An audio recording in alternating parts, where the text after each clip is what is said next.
Welcome back to my vlog.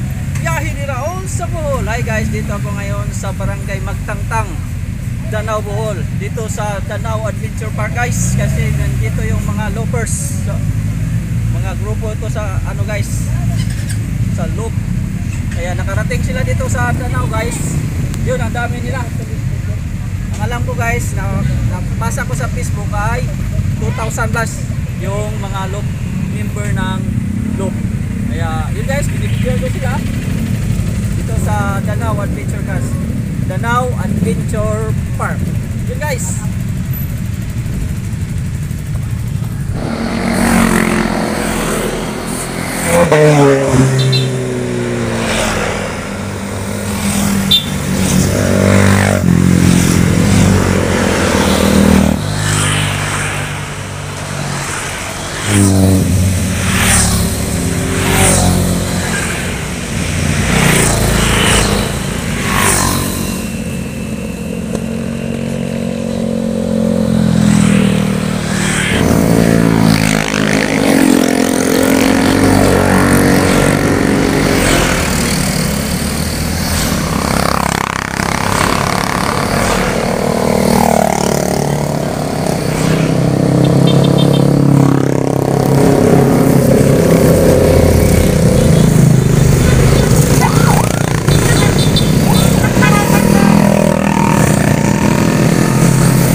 Biyahe ni Raul.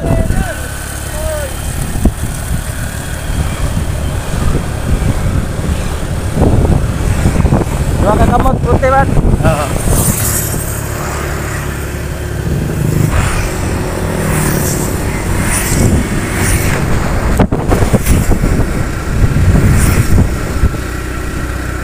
Satu na dire sa akong hang.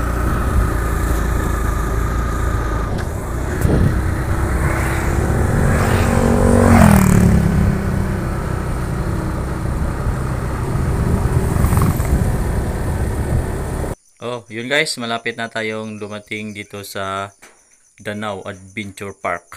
Kaya dyan guys, isa rin to na magandang tourist spot dito sa Bohol. Kaya nasama ito dito sa pagpunta ng mga loop. Yun guys, oops, pagbangga pa yata. Yeah, oops, iwas lang tayo guys. Dito lang tayo, maghanap tayo ng maparadahan para mag-interview ako dito guys ng member ng Loop at taga LGU ng Danau. Tanungin natin yung mga pangyayari dito guys at mga information. Hanap muna tayo ng maparadahan. Yun. Daming klaseng motor guys.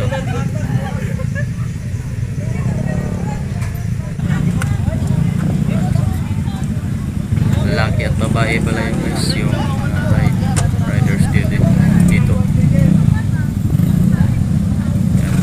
Bisaya ako guys, pero nagtatagalog lang ako para mas maraming nakakaintindi kasi yun ang ating national language, Tagalog.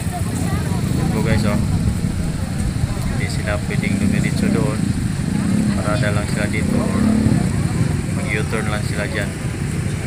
Pero yung iba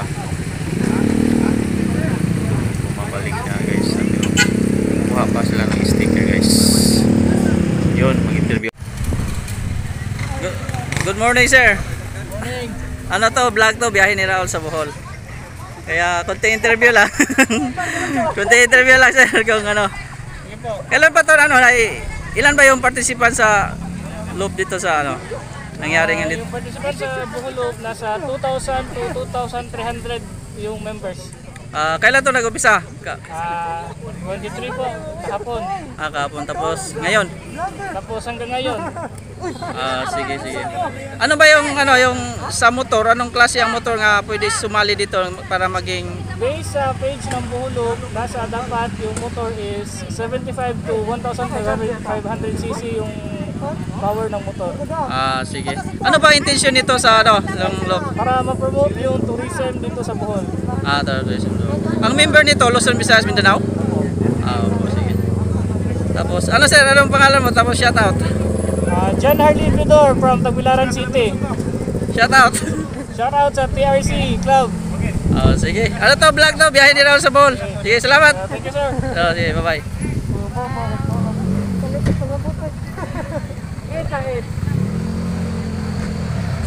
Vlog.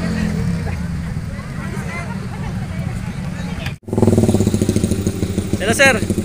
Ikaw pala yung yung head MDRA mo dito sa municipality ng Danau? Yes po sir. Anong sitwasyon dito? Okay lang? Sa ngayon sir, may dito ang ika-apat na checkpoint ng Bohol Loop. Bohol Loop. 2024. Mayroon bang darating dito na guest o inihintay? May hinintay kaming VIP ngayon. Si Senator Bato at si Senator GB. GP. Yours ito? Yes ito. Sige sir. At iba pang may info na may artista pero hindi alam kung sino yung mga artista na sino sila. Sige sir. First time ito na nangyari dito sa Danau? First time in Danau sir. Sige. Last year hindi kami nasali sa first Bohol Loop. Ngayon isa na ang Danau na kasi isa ito sa mga tourist attraction in Bohol sir. Sige. Ganda mga rides sir. Yung iba pumupunta sa loob dahil sasakay daw sila. Siguro yung iba sasakay. Yung mga first timer dito sa Bohol sir. Kasi yung Bohol Loop natin according sa info sa atong tourism officer 15% lang ang taga Bohol. 5% outside Bohol from Mindanao and Luzon. Luzon. May na-interview ako kanina, 2,300 daw participants ngayon. More than 2,000. More than 2,000. Hindi nakasali yung mga hindi na risto. Sige sir. Sige sir, anong pangalan mo tapos shoutout? Beriel sir, Beriel Torregosa sir. Sa Danau, dari ko Danau. Wala kang shoutout? Shoutout naman sa mga kasama ko dyan sa Indarima office at saka buong LGU response team natin, PNP, Bureau of Fire, RHCO, Indarima personnel, taga Minro, yung kasama natin dito na nag-facilitate sa ating Bohol Loop dito sa Danau. Sige sir, maraming salamat na pumayag kayo na ma-interview ko. Ano to, vlog to, biyahe ni Raul sa Bohol. Thank you sir, thank you sir. Sige, maraming salamat. Sige, salamat. Okay.